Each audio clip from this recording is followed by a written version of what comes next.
Majority Report with Sam Seder, where every day's Casual Friday. That means Monday is Casual Monday, Tuesday, Casual Tuesday, Wednesday, Casual Hump Day, Thursday, Casual Thurs, that's what we call it, and Friday, Casual Shabbat. The Majority Report with Sam Seder.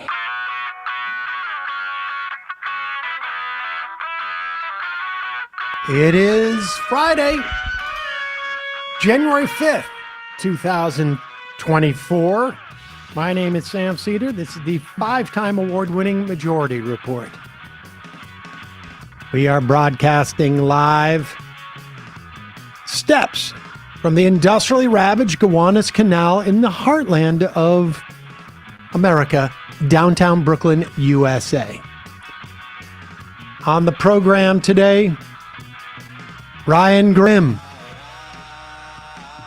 Washington Bureau Chief for The Intercept, co-host of Counterpoints, and author, the most recent, is it The Squad?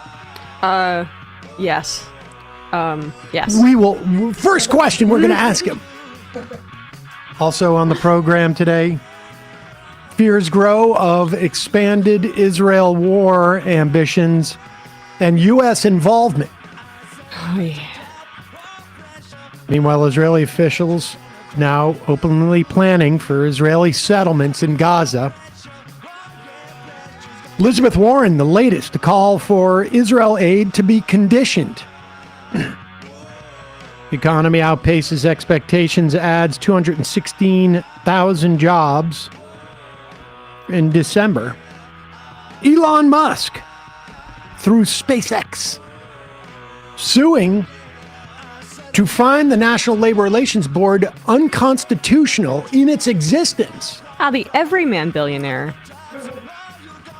FDA allows Florida to buy low-cost Canadian drugs. Good. Republican impeachment plan hits a speed bump. They ran into evidence that Trump was actually corrupt. No. U.S. millionaires sitting on $8.5 trillion of untaxed profits in 2022. Homicides drop an average of 10% in U.S. major cities. Other crimes, too, if you can believe it.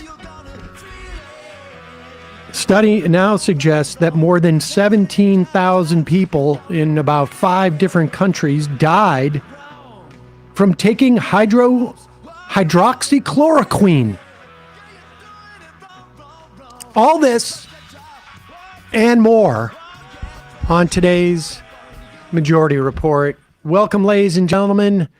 It is Casual Friday. Casual Friday. Our first Casual Friday of the year. Don't have a second guest because when we don't have school, when we don't have class, when we don't have the show on Monday, I'm always a day behind. And so I didn't, but next week we're going to have a second guest. Yes. I'm not going to say who. And we're also without Bradley, so it's like. We're also without Bradley. We could have Ryan Grimm to try to do some comedy. Ryan Grimm is always amusing. Mm-hmm. And so. Stand-up amuser. We'll see what kind of tie he wears today, Sam, so you can roast him again. Well, I didn't roast him last time. It wasn't so much the tie, it was the Windsor knot. And it apparently I got under his skin. You hit a nerve. And I've heard from him quite a bit. So we'll see what he wears on the show. I'd be surprised if he doesn't show up with the tie. Yeah. Let's get into this. We'll have another clip a little bit later and talk more about that study about hydroxychloroquine, which, it's one study, but it suggests, the study does, that it actually, when you have a lot of people take a drug that is for a specific thing and it's not called for, there are always adverse impacts from drugs of any form whatsoever. But that perhaps 17,000 people, maybe more, died from taking hydroxychloroquine across 4 or 5 countries. We'll get to that later.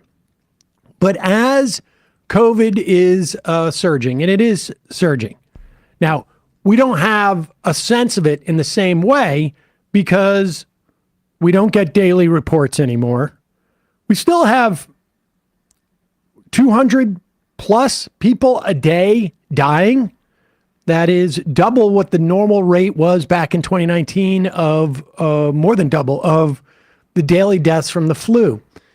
But between the flu and COVID and RSV that is floating around there, I know at one local hospital they have reinstituted mask mandates because these lunatics who are doctors and health officials think that masks somehow prevent respiratory diseases or inhibits the spread of respiratory diseases. So these crazies at the hospital decided to institute a mask mandate at the hospital to protect both people who are, vulnerable at a hospital. You're vulnerable, and also others coming into the hospital because others may have it coming in there. And I know that sounds just insane that these doctors, they're still in the, they have the COVID mind virus. Still have the COVID mind virus with their surgeries where they're not breathing. Fauci brainwashed. Yeah. But the latest that's going around, and we'll talk about this later in the program about one study that is purporting that, I don't know what even it purports, to be honest with you, because of the way that it's presented, but that there were people examined who supposedly are dying from the COVID vaccine. I would be shocked if no one has died from the COVID vaccine in the history of its being administered. Hundreds of millions of COVID vaccine shots have been given. I would be shocked if we didn't lose people to the flu vaccine every year. In fact, every vaccine that exists, I'd be shocked if we had no deaths whatsoever. In the same way that I would be shocked if we had no deaths from people going under anesthesia for a colonoscopy on any given year, or people who have adverse reactions to Tylenol or Advil. This is the reality. But nevertheless, in Ron DeSantis's land of sort of like Disneyland. Yeah. Except for without the wokeness. Without the wokeness. Just a lot more death in COVID. In a state that is famous for old people living in, by the way. His Surgeon General is basically saying they want to outlaw the mRNA vaccine. And here he is on Steve Bannon to explain why. And interesting theory from this supposed doctor. Other streaming services or podcasts, whatever, the mainstream media immediately, the Mediaites of the world, the Media Matters, it's all of a sudden, we're conspiracy theory guys, we're kooks, that we're talking about, keeping people away from this tremendous vaccine that saves so many lives. What evidence do you point to? Because I know you're a man of science. That's where you came and took the Surgeon General. Pause it for 1 second. I just want to highlight that. The reason why he's there is because he's a man of science. Continue, please. Away from this tremendous vaccine that saves so many lives. What evidence do you point to? Because I know you're a man of science. That's where you came and took the Surgeon General. I think you were at UCLA after Harvard. You came and took the Surgeon General job under Governor DeSantis, because you actually wanted to get this out into the field. What evidence do you point to that backs up your contention? Yeah. Well, the great news here is the evidence has been completely provided by the FDA. So it's their evidence. And the evidence is a combination of their guidance documents in the past that acknowledge the risk of DNA integration and the need to test for it to make sure you're not fouling up the human genome.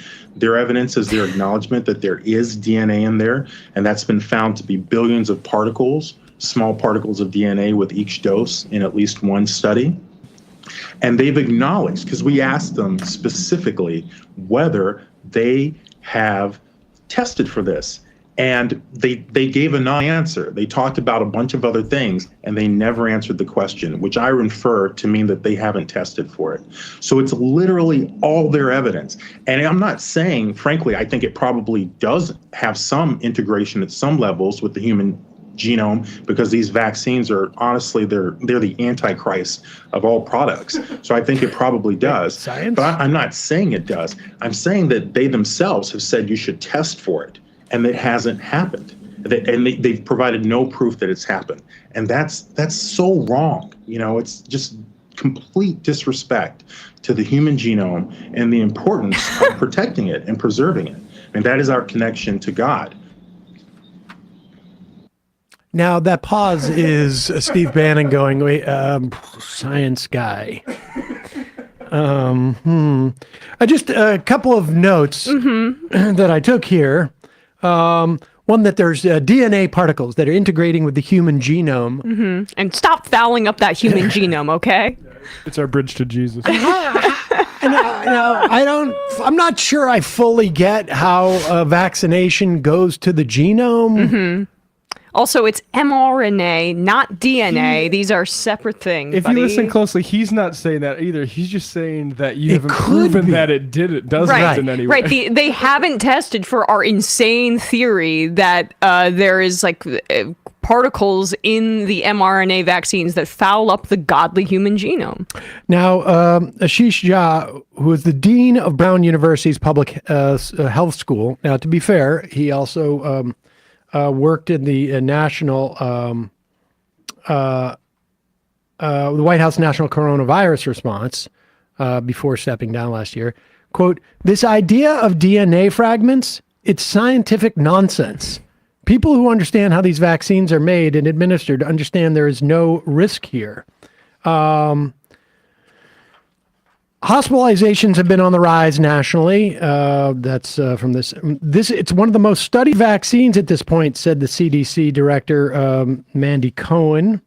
The FDA, which is authorized, stressed the shot's, quote, safety, effectiveness, and manufacturing quality. So he's listening to the FDA up to a certain point.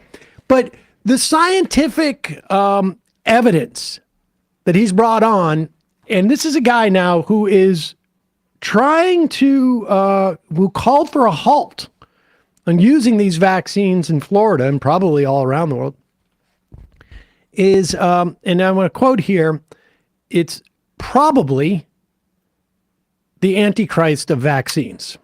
Probably the Antichrist of vaccines, which I think is a scientific term.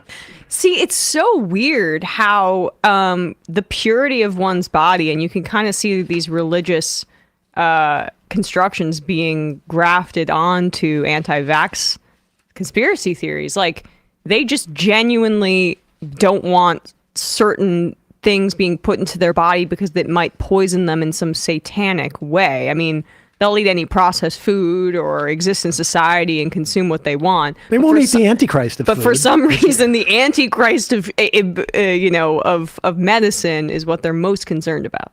Odd. The Surgeon General of a state scoffing at the idea that the vaccine saved lives. And the idea too, like, I love when right-wingers do this. They're so dismissive of credentialism and like scientific consensus and all of like the academia that goes into science and being a doctor until it serves their interests, until Steve Bannon can be like, oh, you're credible, UCLA here, as opposed to the fact that he's obviously a crank when it comes to the field. He is a Harvard-trained physician and researcher who had not specialized in infectious disease. Sometimes you want a new set of eyes on the problem. Exactly. The FDA, we stand firmly behind our regulatory decision-making with the authorizations and approval of the COVID-19 vaccines. They're not swayed by the Antichrist argument. The Antichrist argument did not come up in the FDA's. But it's interesting in that they don't research whether it is the Antichrist of vaccines. That's pretty They haven't tested disrespectful to for it. science. Pretty disrespectful to science. Not going to look into if this is an Antichrist. I mean, Lepardo product. has been calling for it. He said, can you look into the Antichrist particles? And the FDA won't do it. So what does that say? The former Florida Surgeon General said, cited data showing that 8,000 COVID deaths in Florida last year The vast majority are likely to be vaccine preventable if people are up to date on their current vaccines. But you become possessed by a demon, maybe? I don't know. The only guess. problem is the next strain associated with being able to spin your head around. Don't tell that, Pete. Yeah. It's just one more reason not to get vaccinated because you get possessed by the devil. You revealed Help that you get too up and soon. downstairs, though. Yeah. There you go. Allows you to levitate. That's right. But then I don't know. I'm citing The Exorcist, and that's like 100 years old, that movie. So, folks, we'll be talking to Ryan Grimm and find out what his latest book title is in just a moment. But in the meantime, today's program sponsored by my favorite sponsor, sunsetlakesebede.com. Use the code LEFTISBEST. You get 20% off. 20% off everything from like their new line of gummies. They've got the Focus gummies. I've been hitting these hard. Oh, yeah? Lately. Yes. I'm using those sleep gummies as well. Yeah. Well, I always did those. I'm just adding to my repertoire. These are the sleep gummies. The Focus gummies have lion's mane, cordyceps, and Seder. The cordyceps, freak me out just a little bit because I'm watching that HBO show about when the mushrooms take over people's bodies. Oh. But I don't know. I think it's called cordyceps. I'm not sure. But they also have one that is they have this one for focus. They have ones for relaxation with mushrooms. They also have the vibe ones with a tiny bit of THC in the Seder. They also have with that. smokables, pre-rolls, and flowers and keef. And they also have great lotions. I have this nearby. They have salves, a couple of different ones for your muscles, some ones with lidocaine and ones with other stuff. I can't remember, but that one I use for my eczema. They have fudge.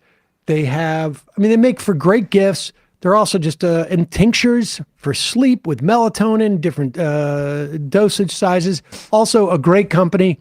They have contributed tens of thousands of dollars to things like strike funds, refugee resettlement, carceral reform, to give directly to Planned Parenthood.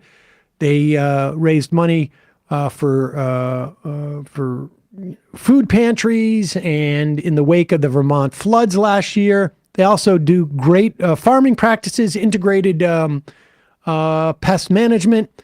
They also don't use any pesticides. They use regenerative farming, so they take care of the land. And they have great business practices, mostly employee-owned, $20 minimum wage, just an all-around great company. Also, I like their merch. I'm not going to lie.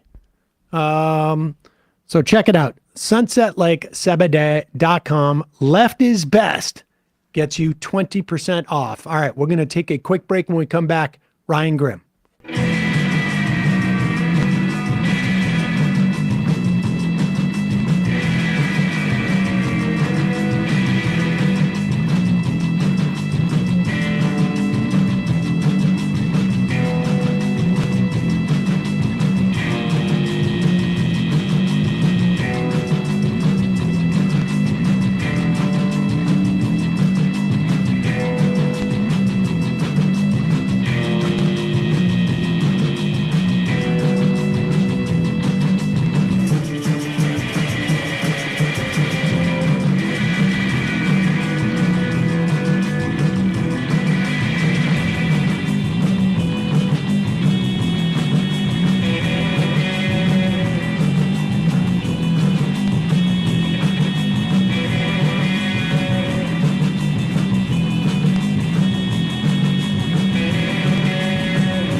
We are back. Sam Seder, Emma Vigland on the Majority Report. It's a pleasure to welcome back to the program Ryan Grimm. He is the Washington Bureau Chief for The Intercept, also one of the co-hosts on Counterpoints, and author of, I believe now, 3 books. And the third is The Squad, AOC and the Hope of a Political Revolution, which is part of a trilogy. Are we going to see a trilogy from this, or it's a 2-part series? I remember your first one was on drugs. It was about drugs. Right. Yeah. So that can't really be necessarily part of the trilogy. No, that's The Hobbit. Right. That's the Hobbit. Exactly. Yeah. I mean, I wouldn't put a cap at it. Maybe there'll be even more, but it's up to your audience. If they buy the book, then publishers will let me continue to write books and publish them. So, well, and that doesn't dictate what your subject's going to be, though. I'm not saying, I said trilogy insofar as like your last one was about, we've got People, which was about the birth of like the sort of this progressive resurgence within the Democratic Party. And then The Squad is about like, you know, the hiccups and the start of that. And, you know, that was my point, but let's not. No, exactly. And, you know, the next one would, you know, continue to tell the story. But as you guys know from the world of streaming, they will cancel a show on a cliffhanger, you know, if they feel like it. They don't care. Well, let's hope part 3 is like, you know, them actually, I don't know, one of them becoming president or something like that. Because I don't know how much more I can take of what's going on with Biden right now. It's a little rough to have him as the head of the Democratic Party at the moment. Let's start with this clip of you. Actually, you were at the I don't know, is this at I guess at the White House in the press pool, State Department press pool, talking to State Department spokesperson Mark Miller about basically the broad question. South Africa is taking Israel to the International Court of Justice with charges of genocide. Emma interviewed a human rights lawyer yesterday who's won in front of Francis Boyle. You may have seen I don't know, his recent appearance on Democracy Now! Where he said something similar, where he believes, based on his reading of the case put forward by South Africa, he says it's very well researched and thorough, and he believes that within the next week or so that Israel will be found to have been, or will lose their case, and that the United Nations may have to move forward with them having committed crimes of genocide. And I was on Democracy Now! Right after him, so I captively watched that interview. I had no choice, but it was a very good interview. Yeah, well, he's Emma great. did even better job yesterday. No doubt, she did. All right, but let's look at your question of Miller. And to follow up on Turkey, I'm sure you've seen Turkey has joined South Africa in its charging Israel with genocide before the International Court of Justice. Is there any concern within the State Department that State Department officials could be roped into this prosecution? No, I will say that as it relates to the State Department, we have been committed to addressing the humanitarian situation in Gaza and have made a priority of preventing, as I just said in response to your question, the displacement of Palestinians. I will also say, though, that genocide is, of course, a heinous atrocity, one of the most heinous atrocities that any individual can commit. Those are allegations that should not be made lightly, and as it pertains to the United States, we are not seeing any acts that constitute genocide. And finally, over the break, top authorities in the Armenian quarter expressed deep concern that the Israeli government was using the conflict in Gaza to push out a lot of Armenian Christians from the Armenian quarter. Any response? So no specific response to that, but as we have said on a number of occasions, we do not want to see the government of Israel take any steps that would escalate tensions. So, go ahead.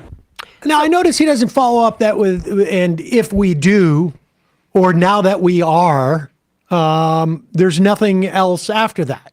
It is, and, you know, it's quite clear that we have not exercised any leverage whatsoever. So we can't test the theory as to whether the U.S. could influence Israel with its, to actually not do the things that we supposedly want them not to do. Increasingly, it's harder to accept that we don't want them to do this really with any type of energy if we're not going to do anything about it. And nor have they conducted, and this is, I think, your question sparked this political report. If I were to guess, Ryan, that the U.S. has not formally assessed if Israel is violating human rights. So that's an admission in Politico that even though they say they're not committing genocide, they've done zero formal review of it. That's right. Yeah. That after that question, there were a number of other reporters who picked up on kind of some newsworthy nuggets that he dropped there, as you pointed out, to follow up on. Well, wait a minute. You've determined that there's no act, so that means there was a process that led to a determination. Can you tell us about that process? And eventually it got to that point. But yeah, I thought his answer was interesting because it's like, okay, what's your culpability? What's your exposure in this war crimes prosecution? And the answer was, we have told them not, to take care of the humanitarian situation and to do everything you can to reduce civilian casualties. So, therefore, we are not exposed. Like that was basically his answer. But if you think about it in a more common sense kind of way, it's like, all right, somebody comes to you and they're like, hey, I'm going to go rob this 7-Eleven. Can I have a gun? You're like, you should not rob that 7-Eleven. That would be inappropriate. But yeah, here's the gun. Right. And then they go in, they rob the 7-Eleven, they shoot the clerk, they come back out, and they're like, I'm going to go rob another 7-Eleven, but I'm out of bullets. Like, well, I really think it's a bad idea to rob the second 7-Eleven. Like, you should definitely not do that. We don't want to see it. Or take care next time to, just rob the till. You don't have to shoot the clerk. And they're like, I think we're going to shoot the clerk. So can I have some bullets? And you're like, here are some bullets, but do not do this. Like, it's a really bad idea. We really would encourage you not to do this. And then they go in and rob the second 7-Eleven and kill that clerk too. It doesn't seem to me like if that person gets arrested, that the person would get off. Like, just sitting in the back seat of a car when you don't even know the guy is going to rob a 7-Eleven has people sitting in prison today. But actually handing them the bullets and the gun to do it, I don't think you get out of jail just by suggesting that they, act a little more responsibly if they keep coming back for more and continue to not act responsibly. Do you think Miller's response that this is not something to be accused or make the accusation lightly or frivolously, do you think that is the nascent effort to begin to delegitimize the result of this tribunal, I guess, case, in the event that it does come back there is an attempted genocide going on, or a genocide, or ethnic cleansing, or something that is sort of a substantial charge that I think sort of validates what people are seeing with their own eyes. I think they're going to throw a lot against the wall between now and a verdict. And you're seeing Kirby do it a little differently. And I thought it was interesting, the daylight between Miller's response and later in the press briefing, Miller said, a reporter asked, well, what do you think of South Africa? Have you talked to them about, what do you think of the fact that they pursued these charges? And he said, well, we don't think it's a productive step. And left it at that. Kirby, meanwhile, is just furious. This is meritless. It's baseless. It's without any basis in fact. It's slanderous. It's he's doing the aggressive, full on rebuttal to it. So it feels like there's a lot of different kind of responses that are being tested out, but it is a real risk, as Emma, from your interview with Francis. Certainly, it's not a totally toothless. I would argue.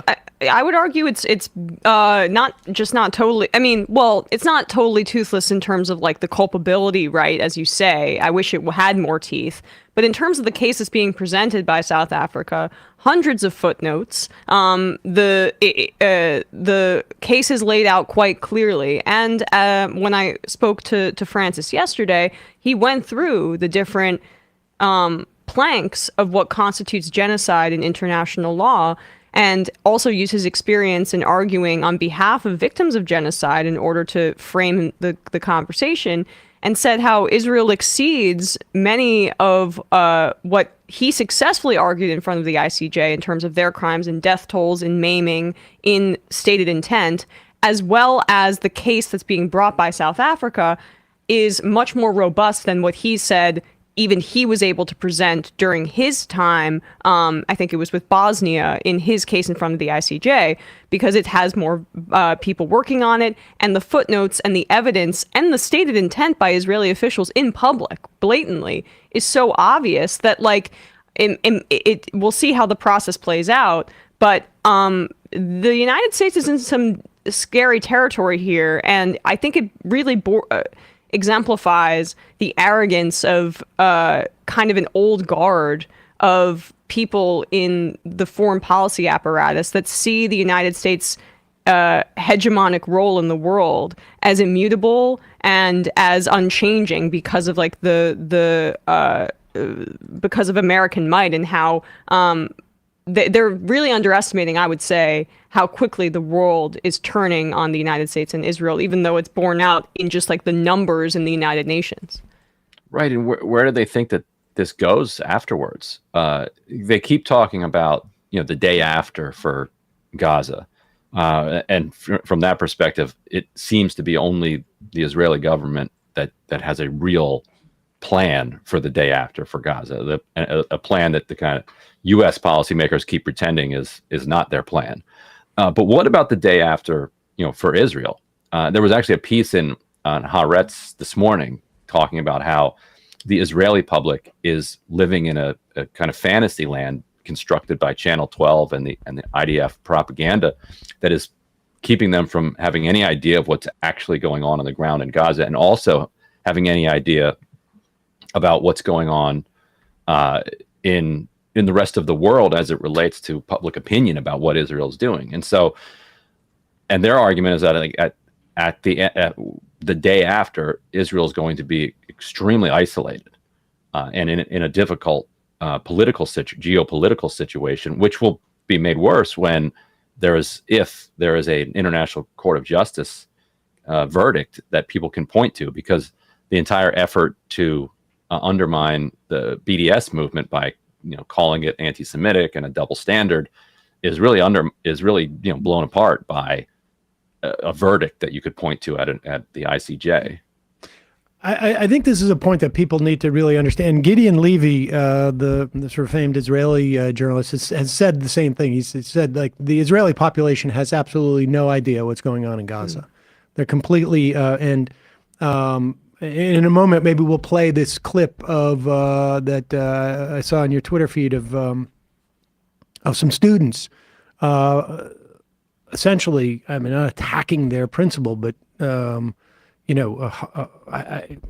like chastising their principal for introducing the idea of what is going on in Gaza. But this is, I mean, people should understand this, and this is frankly something that I had predicted, 10 years ago, that we're going to get to a point where Israel is going to become increasingly isolated. And Biden is, it seems to me, at least within the Democratic Party, but possibly across American politics, the high watermark in terms of completely unconditioned support for Israel. And it also seems unsustainable to me when the Biden administration had issued an assessment of the Russian war crimes within literally like 4 weeks, I think, of its invasion of Ukraine. And now 2 months into this, 3 months into this now, has made no assessment. They don't want to see what's there. Eventually this assessment is going to have to be made. It may be accelerated by this court case, but we are at the high watermark, it seems to me, of support for Israel. And there is no way that it is going to increase from here, because even if this was to end tomorrow, we're never going to get to this level where people can justify what's gone on more. But as we start to see what's under the rubble, as in the event that this becomes even more, involving Lebanon, or we assassinated somebody in Iraq, the attack in Syria, Israel's attack in Beirut. I mean, it can only get worse from Israel. But look at this. This is something you had posted. Yalla, I think, is the name of the principal. Yep. And they are yelling, "Yalla, go home." This is a principal. And like throwing stuff at her. She was suspended for publishing a message in support of Gazan children. That's it. And then we can talk a little bit more about the media censorship there and social media repercussions. And here are the children yelling at her, "Go home," in this school.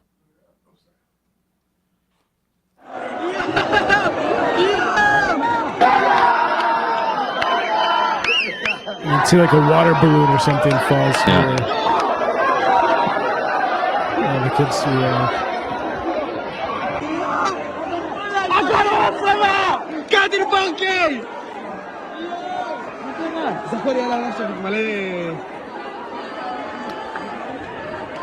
But all these kids are tormenting their principal for raising the specter of the over 10,000 now reportedly children in Gaza who have died.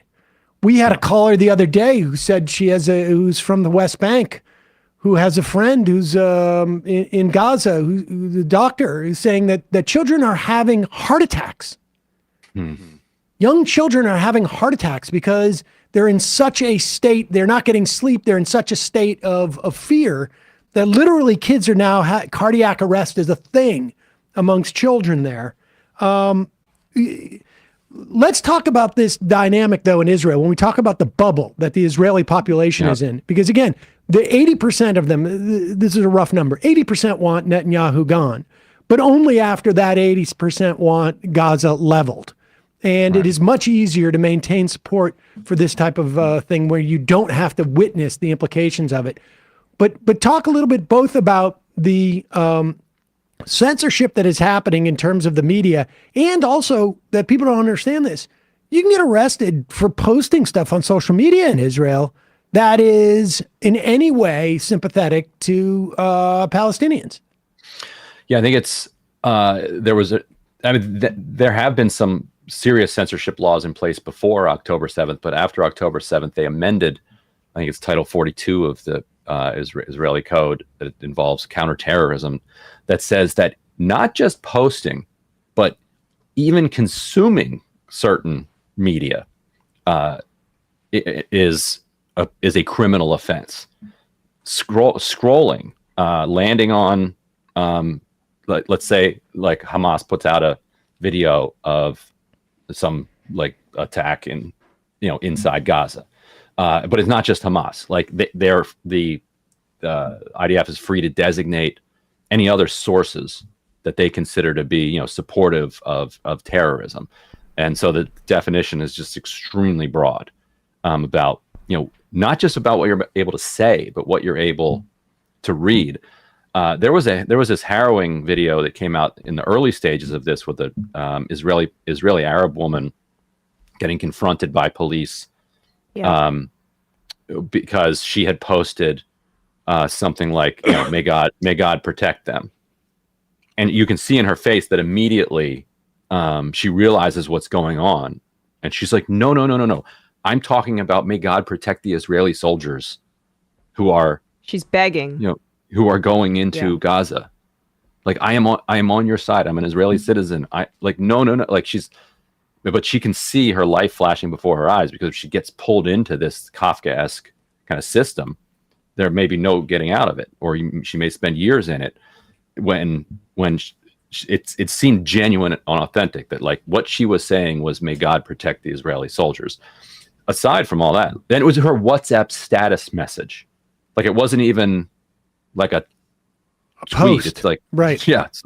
And so setting aside the fact of whether that, let's say she was talking about Palestinian civilians, may God protect them, like that actually would have been straight up criminal.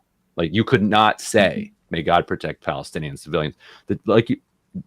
People think about the fact that the principal was suspended from her job for posting sympathy for Palestinian children who were being killed, not for defending like the right to resist the oppressor or saying anything positive about any Palestinian militant or terrorist or anything like that, just for expressing sympathy for Palestinian children. She was suspended from her job, could have been arrested. And, there's a warning. So, you're oftentimes if you're a Jewish Israeli on your first offense, you're not going to go to prison for it, though you could.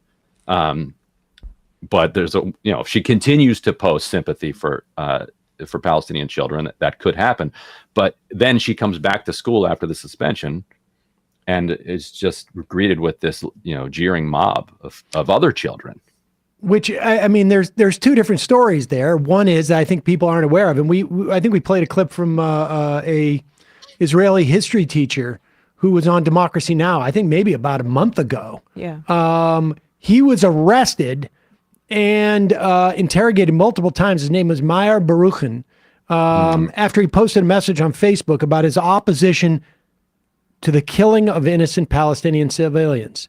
And so you have this chilling effect where you get arrested even if you say, I don't think we should be killing people. And then to look at the mob of children who have obviously been sort of like marinated in this culture that is in this bubble where the idea that their teacher expressed sympathy for Palestinian children was enough to get her sort of booed and water ballooned and whatnot. I mean, what they did, this is a grown woman, she can handle it, but it is indicative of what is going on and just how sort of like isolated the Israeli population is. I think it remains to be seen whether they will ever really get a full gist of what's going on there and whether that would make a difference. Frankly, I don't know. But it ain't going to get any better. Let's put it that way. It really is astonishing. And the Biden administration, it seems to me, has no interest. I mean, they can say, well, we've got to be this way with Netanyahu because look at who's in his administration. Netanyahu's the best that we're going to find in that government. And look at the Israeli population. But there is a part of the reason why the Israeli population is not questioning any of this is because the president of the United States, and this is not the typical response of the president of the United States, is not giving any indication that there's any problem whatsoever. And if Joe Biden was out there calling for a ceasefire, if Joe Biden was out there saying, we're not going to do aid because they're not listening to me, the Israeli population, it would start to mean something to the Israeli population. That's the way it used to work in the previous decades. And speech and press laws can have a major effect. Like that's a reason that governments, institute them. For a lot of people, because the laws are in place now, they're not seeing images of Palestinian children being blown up. They're just not seeing them. They're not hearing that their neighbors have some creeping doubts about what the Israeli government is doing. And so it becomes very easy then, if you took the climate in America of post 9/11, where everybody was self-censoring already because they were in absolute bloodlust and rage, and then you layered on top of that a propaganda law that said you are only allowed to support war, then it would have the period of time where we were in this like red hot rage would have, we would have been in a red hotter rage, and it would have lasted longer. Yep. And you're 100%. I just want to point out too, The Intercept had a great piece yesterday. I believe it was written by Daniel Boguslaw about CNN in the United States. And the Middle Eastern, when reporting is coming out of the Middle East covering this conflict in particular, it also goes through the Israeli government censors. Right. Yes. So right, what he discovered is, and there's some internal dissent about this practice inside of CNN, that they insist that all reporting about the war be routed through the Jerusalem Bureau, which does then implicate the IDF censor.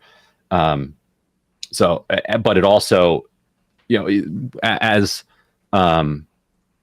all news organizations work this way, the Jerusalem Bureau, those reporters are going to be closest to the Israeli government. That's how that type of access journalism works. And so there's going to be a certain lens that is then applied to pieces that are then pushed through there, even before you get to the IDF censor.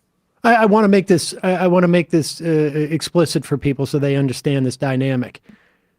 By routing these stories through the Jerusalem Bureau, putting aside any contact they have in that moment with the Israeli government, their careers, their ability to do their work is based upon relationships that they've made in Israel. If it is known outside of the CNN structure that the Jerusalem Bureau has veto power on stories that get on CNN, that is a problem for them, theoretically, with the Israeli officials that they want to get information from. It may also be an advantage to them that they can get more information from, but they have to deliver the veto on some things, and it's highly problematic, it seems to me. But of all the networks, that doesn't surprise me, based upon Wolf Blitzer's history and some of Jake Tapper's perspective on this. But all right, be that as it may, let's talk a little bit about there's a real danger that this is going to widen. We've been talking about this for a couple months, and we're seeing stuff like engagement with the Houthis, assassinations or killings in Syria and in Iraq, and Israeli drone strikes in Beirut. It really does feel like Israel would love to have a conflict with Lebanon at this point, because Netanyahu wants this to go on forever. But how could Biden, from a political standpoint, and it seems like he's just literally like hell-bent, like there's nothing besides trains, nothing's more important to him than doing whatever Israel says. But at one point, doesn't someone say, this is going to politically cost you? And because it clearly is going to cost. It's just a question of how much.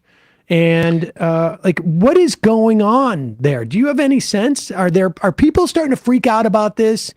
They are inside the State Department, inside the White House. It feels to people that it's just ideological for Biden at this point, that he's willing to continue down this path despite the clear political costs that it has to him, despite the fact that it is his political opponents. Netanyahu would like nothing more than to see Biden lose. Yep. That are dealing him these costs, but also Netanyahu, I think, should be careful what he wishes for. There's nobody more cynical in politics than Trump. Trump is not doing a damn thing for Israel that hurts him, or Trump's not doing anything for anybody. Israel's not special in that case. If he thinks it would remotely cost him politically, the second that Israel becomes anything of a drag to him, he would pivot and dump them as quickly as he aligned with them. If he thought it was politically advantageous to have Kim Jong-un as his vice president, he'd do it. He absolutely just does not care about anything. Right. And so the point being that despite the fact that at one point, I think the Abraham Accords, I think moving the embassy to Jerusalem, these are all basically table settings to allow the Israelis to have this type of hubris, frankly. Right. And to expect... Which got us where we are. Without a doubt, in my mind. But if Trump saw numbers that suggested, and right now I think it's 49% of Republicans are saying ceasefire, they are probably the softest Trump supporters in the Republican Party. But if that was to flip, he would call for a ceasefire tomorrow. And I wouldn't put it past him to be like, I'll fix this problem. I'll end this war. Right. Well, all right, but let's talk about. I mean, let's just Biden. They are planning to impeach maybe Mayorkas. In a couple of weeks, they're going to have 2 votes to waste. Once, like, McCarthy's gone, and I can't remember who the other one was going to become president of. I can't remember who it is, but he's gone in like, I think, a week and a half. They're going to have 2 votes to waste. They're going to have a 3-vote margin. Tie gets you nowhere in the House. There's no tie-breaking situation. And by mid-February, there's going to be an election for George Santos's seat. And that could swing towards the Democrats. Swazi could win there. What are they going to do when they go down the road to impeach Biden, and then they can't even impeach him in the House? Like, what's Mark Molinaro going to vote for? What's what's his face from California? There's a couple of Republicans who, it seems, can't afford to go down there. And now, the more they investigate, the more dirt they find on Trump. Right. Yeah, it's they're a very day at a time caucus. So they will cross that bridge, if and when they get to it. You saw how that worked out for Kevin McCarthy. Like, his whole strategy for becoming speaker and staying speaker was a day at a time. And it lasted, he made it 9 months or something like that. And so he gets a Wikipedia page for speakers of the House, and he can take that kind of that oak thing with his name etched in it and put it on his wall. But that's it. They don't seem to have a strategy. But if the impeachment is to try to make Steve Bannon and his base happy, they can put it on the floor. The moderate Republicans can vote against it. Steve Bannon can then be angry at the moderate Republicans. But Steve Bannon is also pretty savvy, and so he'll eventually tell his crowd to move on to something else, because what's the point of wasting all of your time going after these Republicans who are now running in swing districts? They'll find something else shiny to go after. So yeah, I think it's just a day at a time thing, and maybe you punt the impeachment vote as far as you can and hope that people forget about it. Like, their strategy seems to be just surviving and hoping people forget about what they promised. Is Mike Johnson right now preparing to do something that he hopes people forget about in terms of like the continuing resolution? I mean, this is the other thing that's coming up. He's also going to have a bad government spending deal to try to get through, because he's negotiating with Schumer, and some of this was already baked in. Freedom Caucus is going to be mad about whatever deal they come up with. Now they want to shut the government down over the border, and so none of it ever ends well for Republicans, and always ends with a stain on whoever the Republican speaker's face is. And so he's got to give, in that context, he's got to give them something. So I was like, all right, here's your Mayorkas and Biden impeachment votes. Take these, because he doesn't have anything to give them for the most part. Like that's within his power to do, other than shutdowns and impeachment votes. Is Schumer not giving him a bunch of stuff on immigration? I mean, it feels like the Democrats are going in and getting ready to, give away a lot of stuff in terms of like immigrants and sort of, provide more draconian border policies or whatnot. I mean, do you have any sense of that? Yeah, and Johnson is saying that he's going to also try to negotiate directly with the White House over this. But it's a real, don't throw me in the briar patch situation, I think, for Democrats who are just, they don't have any ideological commitment to like decent immigration policies. It's, the situation at the border is causing them political harm. They're losing share with Hispanics, even as, Trump is the head of the Republican Party. So they are kind of abandoning their whole kind of soft on immigration rhetoric that they've adopted over the last 5-6 years. So I think they actually are happy to have Republicans force their hand and do some type of crackdown at the border. That means that Fox News will never call Biden soft on immigration again. Yes, exactly. And problem solved. Right. Yeah. As long as the objective conditions change, then of course, then everything It's just will be fine. crazy because this is honestly, this is a really old trap that Democrats fell into with something like abortion too, where we're not even going to say the word. Like, let's not say the word. And how does that work out? You leave a vacuum and the right completely dominates the conversation. And you see polling numbers, we've covered this on the show, when you ask questions about immigration, there's general confusion about what our policy even is and what a path forward would be. And that's directly the result of Democrats basically leaving the entire conversation to the Republicans to frame it in a certain way. And instead of thinking in a more structural, forward-thinking way, the Biden administration is just caving to what that framing is. And he will get 0 political points for it. 0, none. Yeah, I think that's probably right. But they also don't care. They're like they Democrats are fine with cracking down on the border, I think. Yeah. But just speaking out as a political matter, if they're out there, they're going to get caught with this Mayorkas impeachment, aren't they? Because if they're out there saying, yes, we need to crack down more on the border, well, then who do you blame for that? Right? Well, you got to blame blame Mayorkas. Like, how many votes are the Republicans going to get to impeach Mayorkas? Maybe the issue of there being only a 2-person majority for the Republicans or a 3-person majority for Republicans is not going to be an issue, because if the Democrats are going to, if they're going to cave on this, that means that they're not going to be able to provide any type of sort of, never mind direct defense from Mayorkas. They're not going to be able to put out any ideas in which to make the Mayorkas impeachment look like some type of fanatical craziness by the Republicans. Some of them are going to have to vote for it. Well, the idea that they can put forward, I don't think any of them will. We'll see. The idea that they can put forward is that the laws haven't been updated since the 1980s.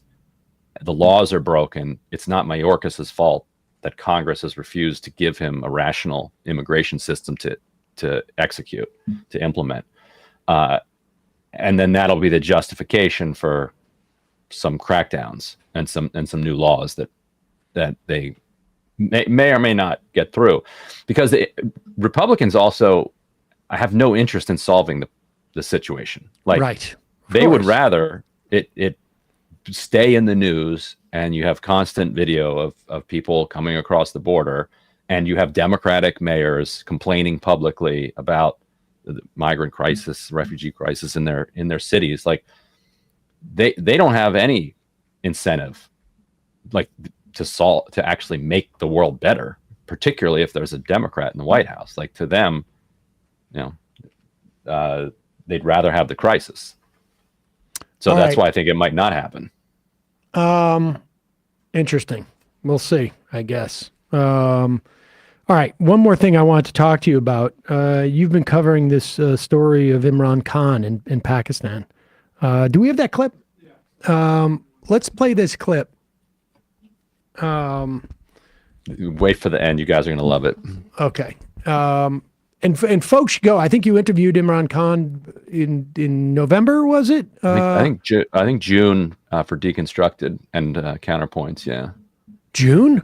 Oh God. Yeah, because he was in jail by July or August. Right, and you hadn't interviewed him after that. Oh my God, right. That was a long time ago. It felt like it was a month ago. I like to be 1 month behind, and I didn't realize I was 6. But here you are again. Is this that same day where you were at the State Department, or this different day? Different day. Okay. Matt Miller again on the different tie. Different tie. Ooh.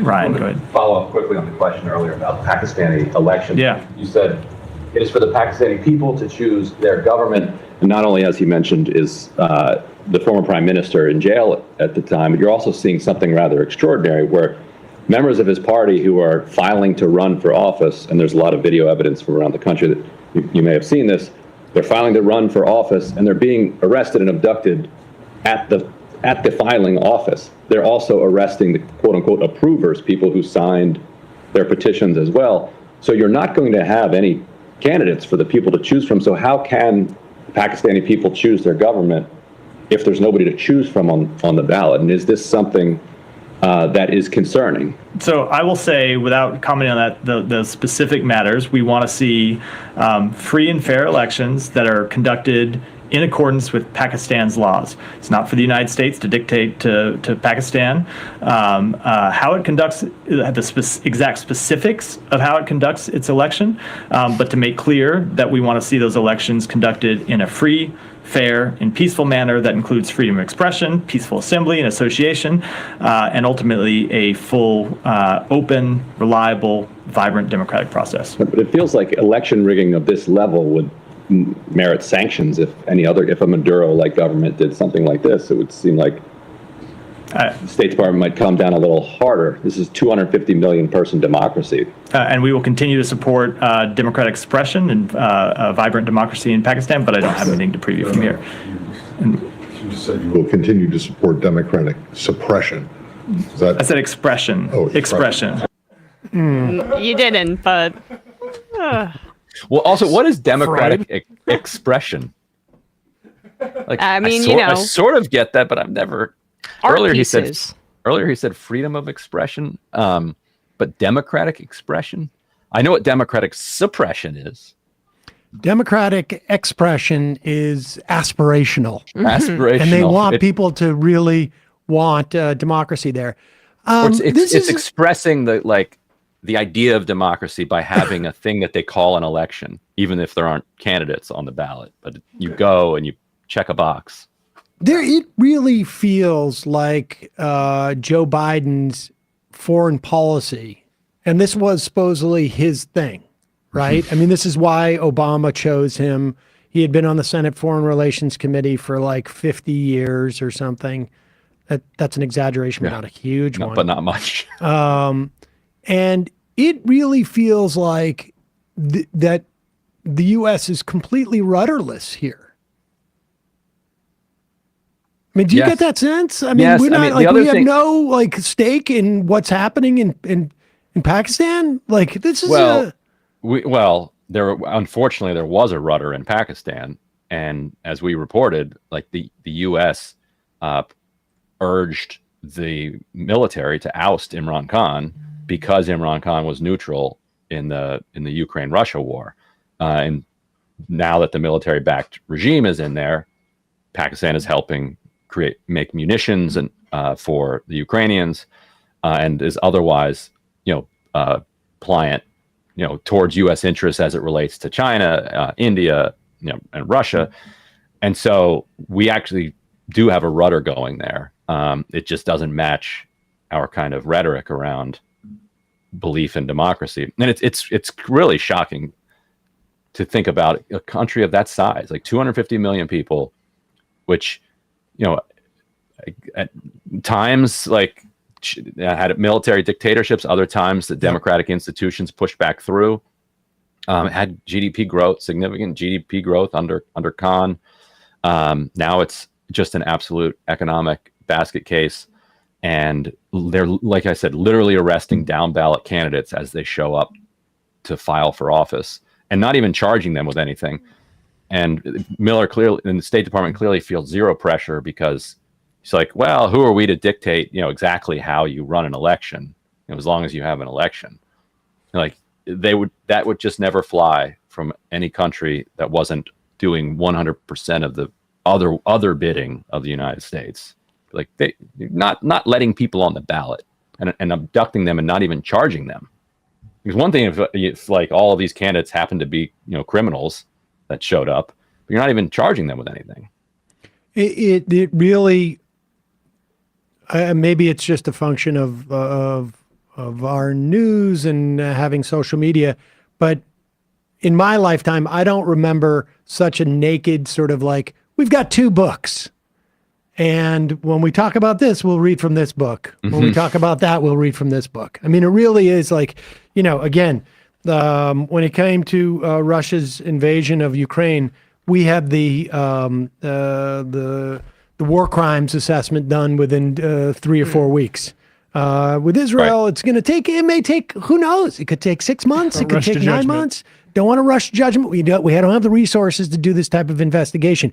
They can have a top intelligence person leak without evidence that we know there was a command center with hostages there under a hospital, but we can't really make the assessment of the 2,000 bombs, the 202,000-pound bombs that were dropped in the supposed safe zone. It really is astonishing. Very bold. It's getting really dark. Yeah.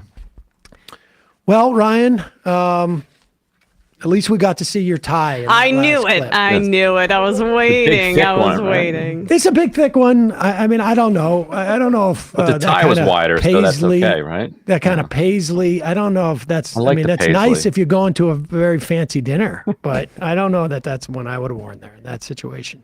I'm going back to the Jerry Garcia ties. If I'm going to get grief for it, I'm just going all the way back.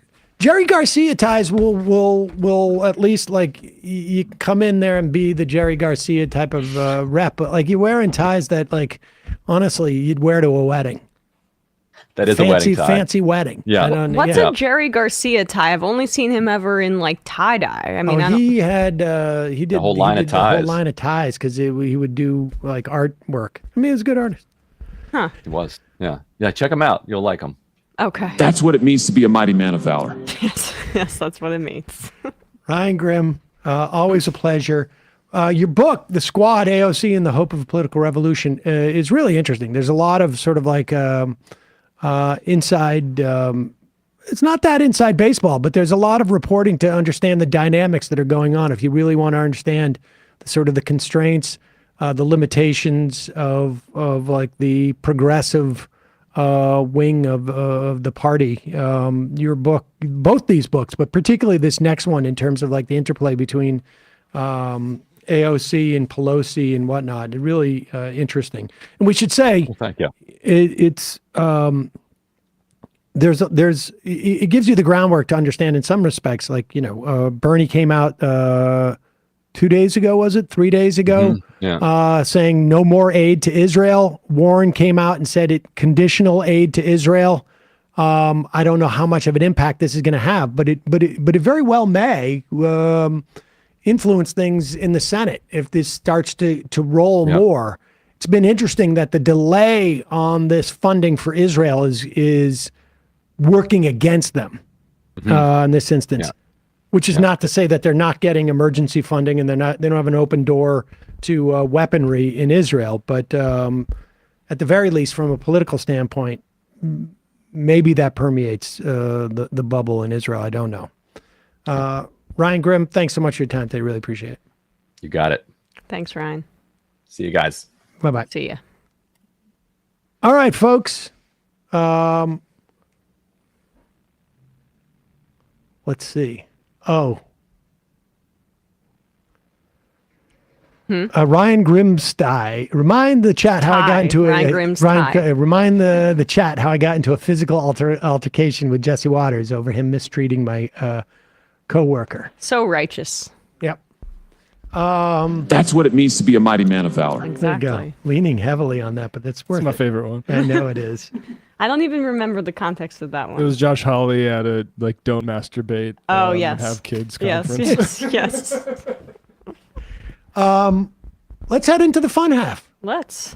Folks, you can join us in the fun half if you want by becoming a member. It is your support that makes this show possible. Join themajorityreport.com. We're going to do some type of we got to get our membership up soon. So I don't know what we're going to do, but if you have the ability to become a member, please join themajorityreport.com. It is your support that really helps us in the ebbs and flows of advertising and all the different things. Our membership is what makes this show what it is. Also, don't forget justcoffee.coop, fair trade coffee, featuring the Majority Report blend. I don't know if they're featuring it, but they do feature it. Like, I don't like, they have a bunch of other coffees, but from my perspective, they feature it. Justcoffee.coop. Use the coupon code Majority. Get 10% off your coffee. Very reasonably priced. Great co-op. They're a serious movement partner. Justcoffee.coop. Emma, ESVN.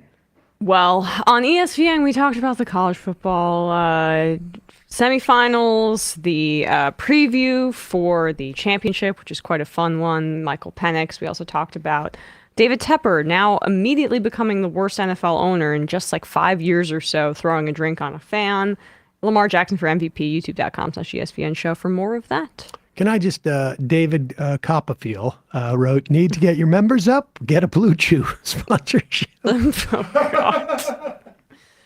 God, that's like every sports podcast I listen to has a frickin' Blue Chew in it. I bought my dad a membership for Christmas, but sent it to an old inactive email. Who do I message to fix that? Left is best, says Fart Twain. I think if you go to the Zendesk on majority.fm, that will help. They'll do. They'll get on that. Okay. Is that from you? I don't know. I don't really know what you're talking about, to be honest with you. But why'd you say okay? I'm just. You okay? Yeah, I don't know. You just looked at me and said okay, as if you. Do you ever watch something? I spaced out. I don't know what to tell you. When you watch a TV show with your significant other and they're falling asleep but don't want to not you to know, so they react to something just randomly that's on the show. Were you just falling asleep? No. Okay, yeah. I'm talking to you, Emma. So, I mean, look, sometimes I just glaze over slightly when you're talking. You go to the Zendesk, Emma. Emma was at her own Zendesk. Text Bernie, bro. Are my IMs even coming through? Apparently. Matt, what's happening on Left Reckoning? Oh, yeah, Left Reckoning, we had Emma on to talk about Fetterman and Gaza. Okay.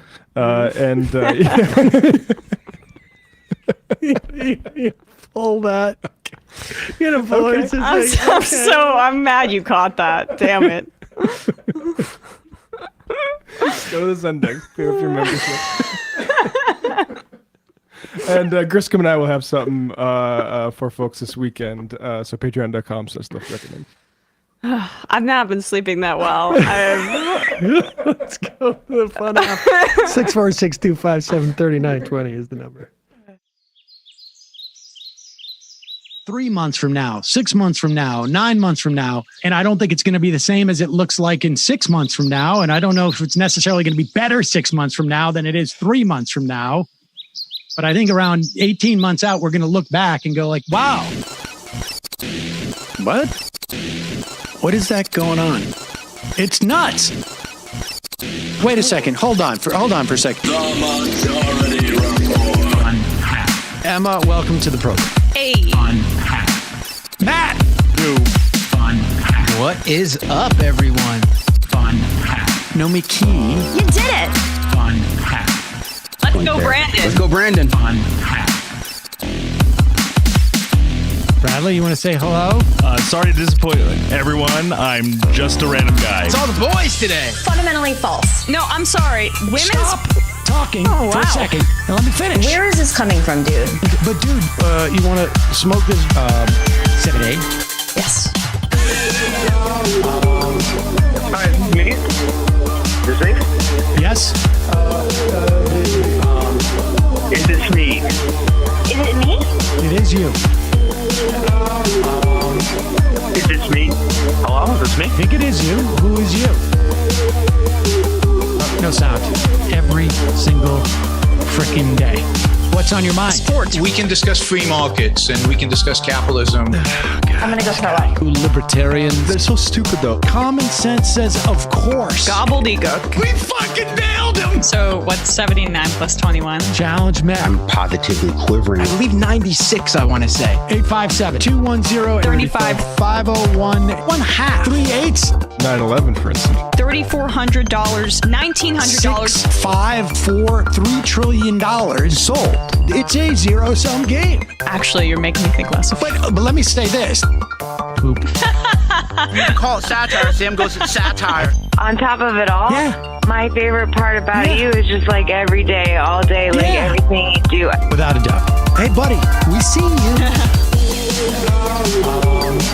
All right, folks. It's just the weak being weeded out, obviously. Yeah, sun's out, guns out.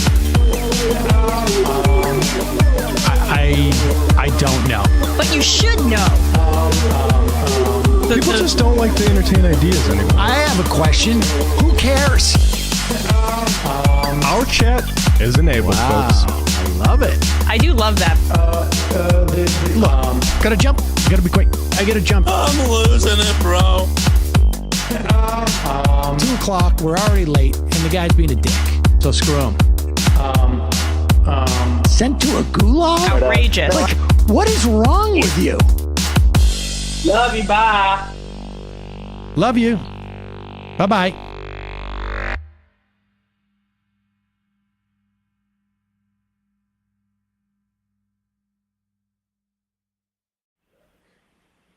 We are back. Emma Vigeland, Sam Seder on the Majority Report. Couple IMs. Adam, Marin, Cuck, Sam again. David Cross hosted Marin on his podcast before Sam. He's not going to get to me for a long time. It's got to be all show busy. Tim from L.A., pro-Israel, anti-ceasefire Congressman Brad Sherman, California 32, now as challenger Chris Ahuja, and he supports a ceasefire. Please check out his campaign if you haven't already. Man Shovel, our IMs do indeed come through, but usually when I post nonsense, my comment doesn't get read. I think it's because Sam